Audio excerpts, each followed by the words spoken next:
Oh. Hindi na wala iyak. Wala na sakit. Wala na sakit ang ngipin. Opo, ayan hawak mo dyan. Hawak mo dyan.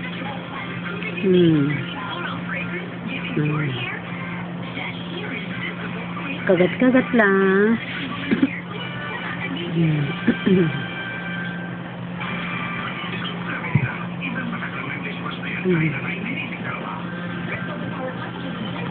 Yun nga problema. Nabagang eh. Kung nauna sa harap, okay lang. Hindi mo na mababago yan. Na eh. Ulit-ulit ka na yun. Ano, Ken? Sabi mo sa lawal niya.